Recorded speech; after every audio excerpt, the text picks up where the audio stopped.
Hey there, and welcome to the Confident Woman Podcast. I'm your host, Rachel Brooks. Join me as I sit down and chat with co-hosts, friends, and carefully curated guests and talk about all the things that empower you to become your best and most confident self. So, let's get started.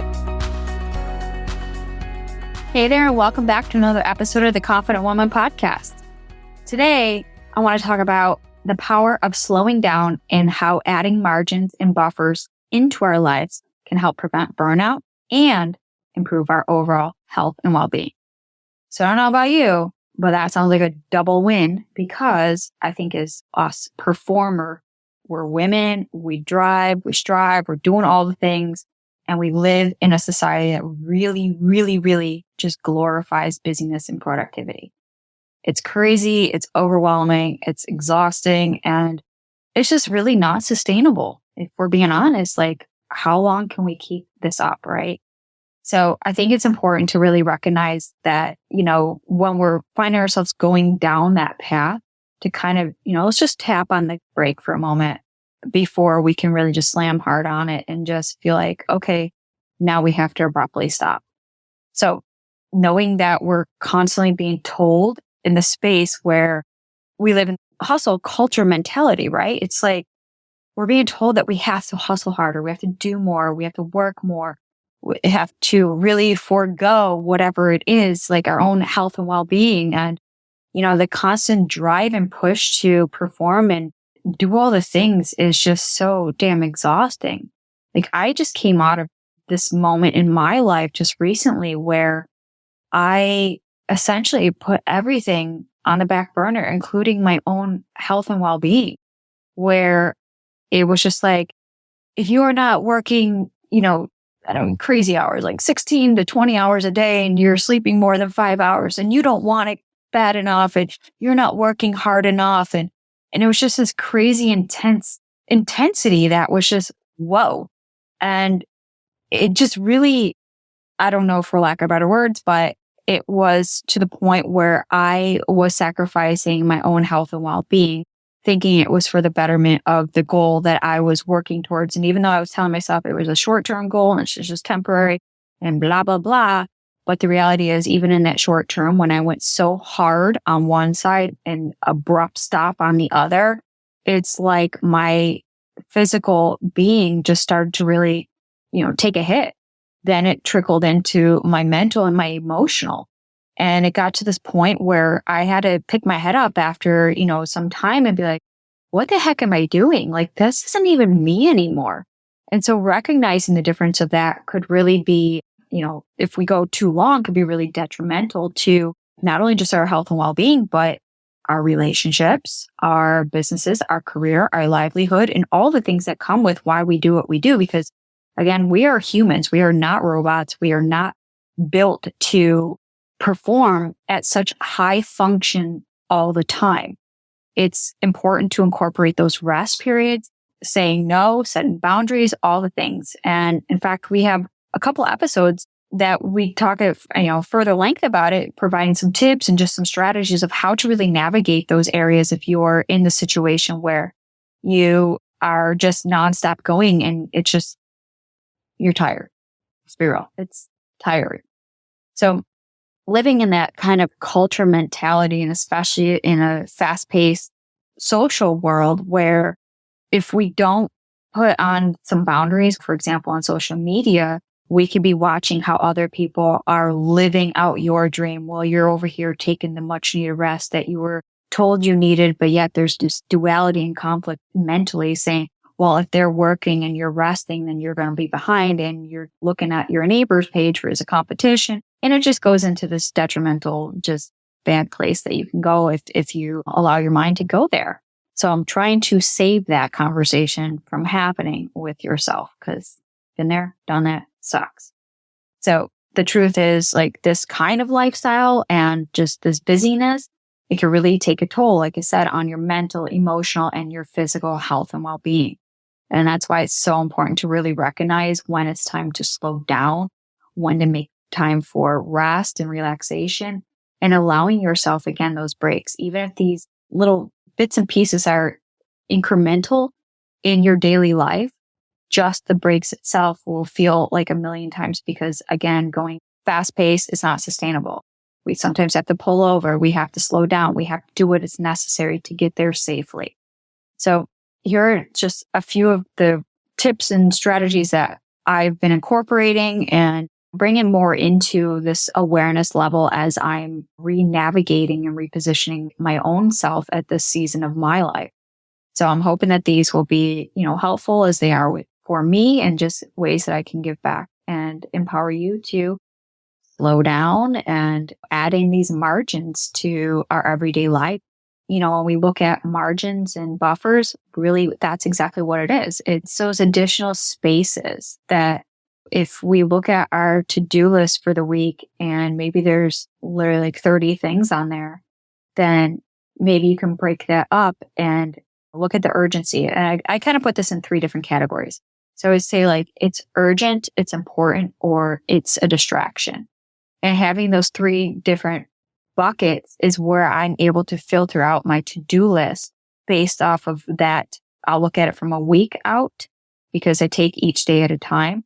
But when I set my goals, they are goals that are 1 year, quarterly, and then monthly. And then I break them down by the week and then by the day.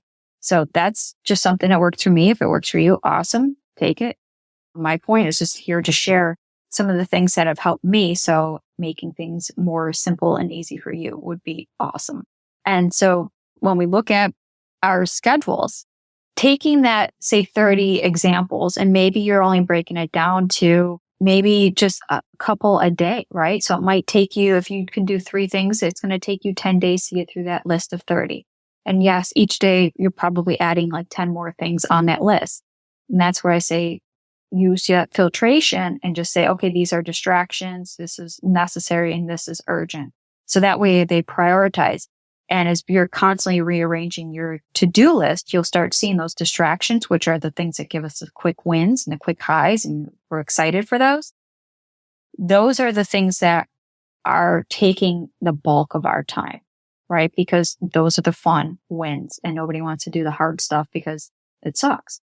But when we start filtering out our never-ending to-do list, we realize those distractions will just filter themselves out and they'll go to the bottom of the list. And it's kind of like doing yourself a favor here. So taking that 30, taking the 3 per day, you can accomplish that list in 10 days versus feeling like you have to plow through all 30 of those things today.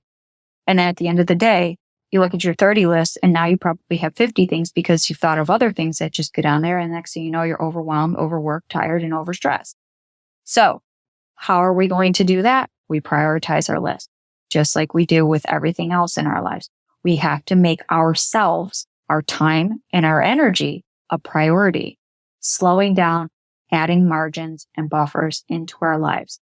It allows for this intentional, right? We have to be intentional so that we have this downtime.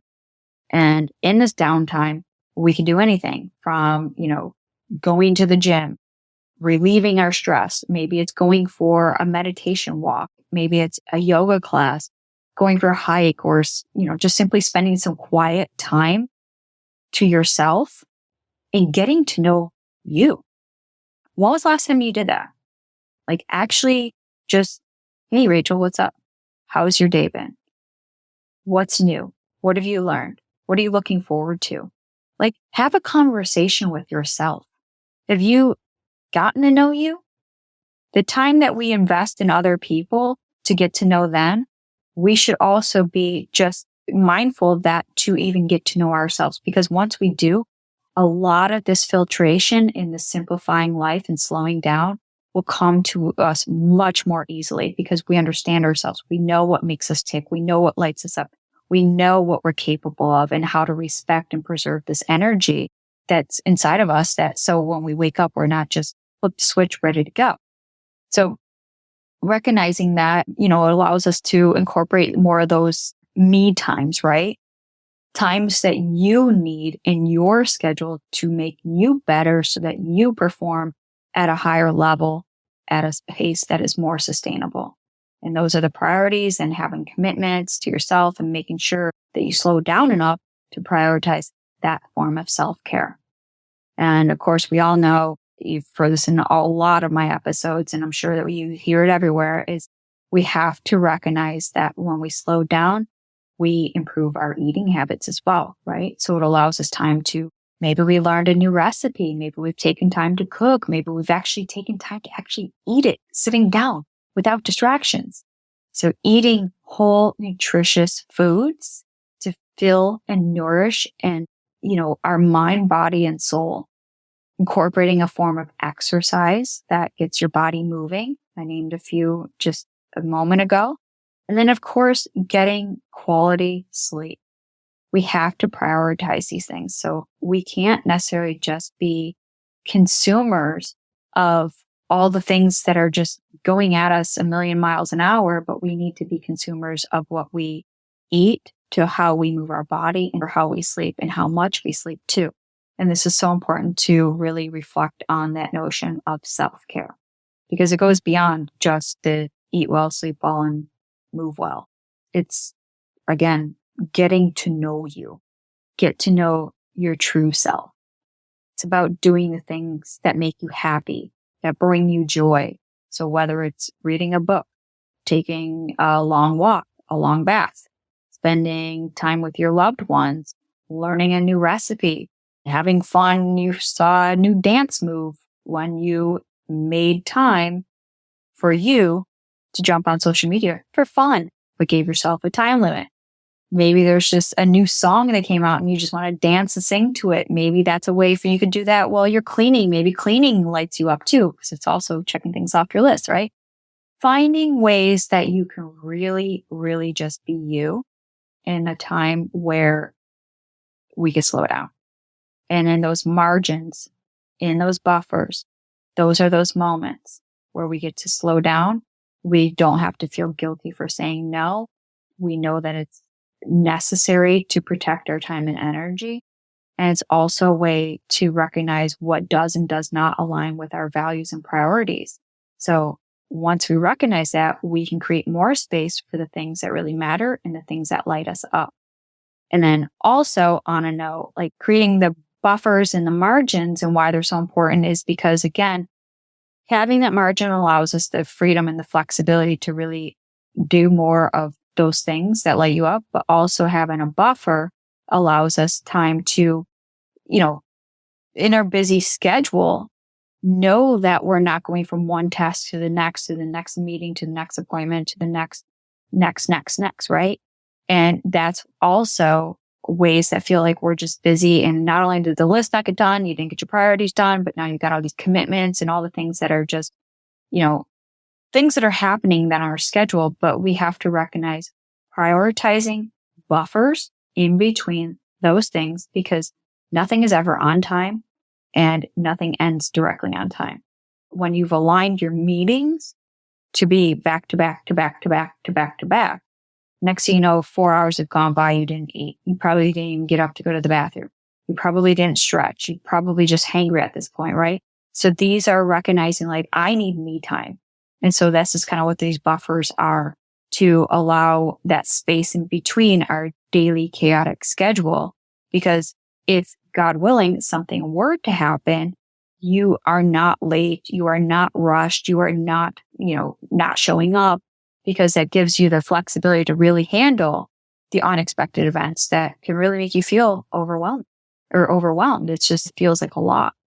And then lastly, practicing mindfulness, meditation, things to really slow down our breath and our minds to allow us to stay in this present moment. So that, again, could be incorporating more mindfulness practices. That could be breath work. That could be a form of meditation. That could be just sitting with some quiet music on and doing nothing, but just kind of letting your mind wander and explore. Those are all freeing little things that you can do uniquely for you. Because when was the last time you had that time to really just daydream, right? To just kind of let your mind wander. And I think it's pretty cool, because so much wonderment and curiosity comes from daydreaming, or just that letting your mind just go, like wander to some place that you haven't allowed it to for so long. So I'm hoping that these tips are helpful, and remembering to just slow down add your margins into your life and recognizing that these aren't luxuries. Like these aren't just, oh, I've added some margin to my life because now I've got time. No, you need to make the time. They're not luxuries. They are necessities. Prioritizing yourself, boundary setting, margin setting, all these things. And again, you're not meant to just go all the time. You are not the Energizer Bunny. You do get tired and you do need to rest and recharge. And running yourself ragged is not the betterment to becoming your best and most confident self. So I'm hoping that some of these tips here will allow you to take a step back, breathe, make room for rest and relaxation in your life because you need it and you deserve it because you've been working so damn hard. And now is the time for you to take some time and rest. So thanks again for just listening. And if any of this resonated with you, we'd love to hear all about it inside the Confident Woman community. So please make your way there in the show notes, find the link, click through, and I hope to see you there because you need this time for you. So add this in your life and I hope to see you on the inside. Take care. Hey there. Thank you so much for joining me on today's episode of the Confident Woman podcast. If you enjoyed today's episode as much as I did, please be sure to like, subscribe, and leave us a review. Thanks again for listening.